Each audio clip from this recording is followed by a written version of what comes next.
Alright, hello everyone. So currently on gold today, you can clearly see last week close very bearish, confirming our monthly bias, not really confirming, but more in the direction of our monthly bias.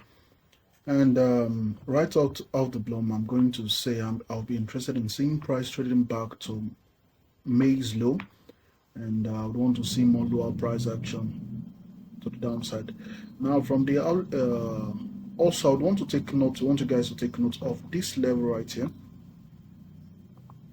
This level right here on the weekly chart. These are the quadrants of the 23rd May weekly candle. It's a discount week, and I would want to see, if I'm going to expect price to trade back to this low, I would want to see the quadrant act as premium arrays, meaning I'd want to see the quadrant levels act as in the retail world act as resistance. When price breaks and retest a level, that's what I want to see price treat these levels, quadrants of this week as, until we sweep out this level right here. I'm just going to take this off so the lower time frames are not going to be rough. And basically what I do is take note of these prices on my notepad, and when it gets there, I know what I'm dealing with. So going down to the daily time frame, we can clearly see that I still have levels right there. You can clearly see price, see this engulfing candle, very large candle, and I still believe we are not yet done with this bearish price move.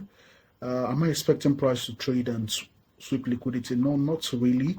For now, I'm still expecting price to go lower, as I think described during one of my live analysis, or should I say daily live analysis, where I said there was an SMT showing itself on gold, indicating that we are really weak on gold, so we are going to fall smoothly. Now my objective right here is definitely going to be this low. We have this low just close to price. It's quick low. There's a quick objective we might get early on the week, so that's something to look out for. Now we have this level I'm outlining right here, these quadrants of this 28th of May, the discount week. When I say discount week, I just mean the weeks below the body.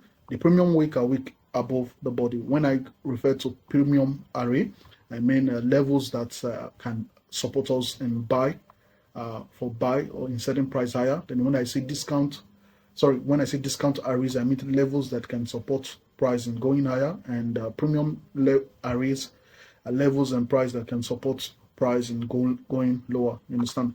So you can clearly see how we've been using the upper quadrant of this level as support. And I think I told you guys on Friday during the live analysis that I would want to see price trade lower. That's basically what I said. And one of the reasons was we had broken this upper level already, and seeing that was not really something you would want to see. We tested that level, rejected.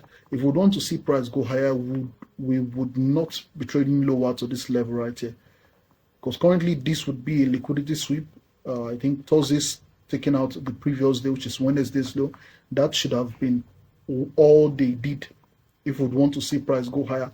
But seeing we are traded below this low prior to NFP, that's when I stated that I think the daily analysis came before the NFP news. I said I'd want to see price dump lower, and yeah, that's basically it, using the quadrant of a certain level I gave that day. So if you've not watched that video, you can go to my YouTube channel. That's like the last video I uploaded, so you can watch and understand what I'm explaining right now. Now moving on to the next pair, we have the CEVA. CEVA, I told you guys, CEVA has a clean price action, has a clean price action, and its objective has been straightforward, clean and clear. And you can see clearly, guys, I think on Friday I also stated I'd want to see price trade lower. That currently the upper quadrant of this week right here, which is a discount week, acting as a premium array while it's sending price lower. We've been rejecting that level, and I'd want to see price use that level to send price lower towards our objective, and did that beautifully. And yeah, CEVA has been very clean, has had very clean price action than gold. So for those who are interested in trading CEVA, yeah, same concept, works very well. For the day traders, swing traders, you can also use this analysis to aid you for your trades. Now moving on to dollar index. Yeah, dollar index, exactly what I said. You can go back to the video. I told you guys I would not want to see price trade lower on the dollar index. That was on Friday. I told you guys I would want this volume imbalance to send price higher.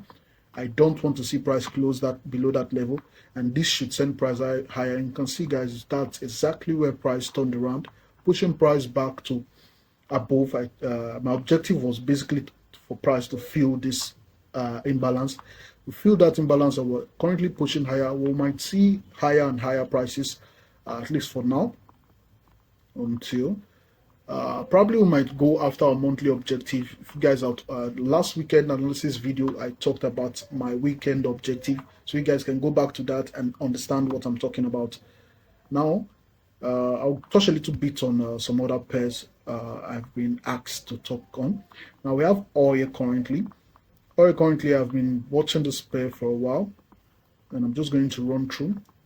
Taking note of this volume imbalance right here. We swept the previous week's high and rejected, and currently this right here is more like an open free. If we're going to run through this, is going to be a low resistance liquidity run. Now, what are the criteria for that one?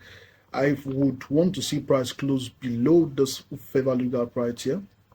If we do close below that fair value gap, I would be aiming for this low, and if we do get that low, definitely, if we do get that low and it's strong, no rejection, close on a daily basis, I'll be looking out for these levels on the daily time frame. That's my objective for oil. But take note, it's a very sensitive pair, so if it gets to here, be very cautious of how the daily candle closes, so you do not end up taking a break even or having a trade you're in profit and lose your profit. Now, last but not the least, we have Bitcoin. Bitcoin is something I've been discussing with a student of mine. He trades Bitcoin. I do not personally trade Bitcoin. So I think last when I spoke to him, I wanted to see price tank towards this level. And you can see exactly we swept this liquidity. That was my first objective. And that's exactly what I wanted to see first before looking out for anything else. Now, we've taken out that level. What am I expecting? Definitely, I'll be expecting some pullbacks at this point in time. I'm not a full-on reversal, pullbacks initially. So we'll see one price to assess itself to help us, to enlighten us on what its next objective is going to be. Now, we might have some pullbacks back to this fair value gap, but I'm taking note of the quadrants of this week right here. If we're going back to this level, this could be a scalp trade or a day trade. If we're going back to this level, I would want to see the quadrant of this week's support act as a discount array, meaning act as support. It's not forget the whole drama. It's just premium arrays are basically resistance levels. Discount array are basically support levels. You understand? So I would want to see this quadrant level act as support if I would want to see price trade back into this fair value gap, and that's just a quick aim. I wouldn't be looking for much. Also, I didn't see this earlier on, so I'm taking note of this as well. I did not see that earlier on. So looking for price to trade back to this fair value gap. So we might have a deep retracement. I might not have, but I would personally just want to see price not even trade back. If I'm using this as a range from this high to this low, I would not want to see price even trade above the upper quadrant, the lower quadrant of that range, to keep holding my bearish bias. You understand? If price is very bearish, I would not want to see price trade and close above the lower quadrant of that range, meaning we are in a strong trend. You understand? So that will be all for today, guys. If you have any questions and do you have any questions, you can join my Telegram group, and you can easily just send me a message or drop a comment on wherever you're seeing this video, TikTok, Telegram, TikTok, YouTube, or wherever you see it. Drop a comment there and I will respond to you guys. So do have a nice day, and yeah, stay safe.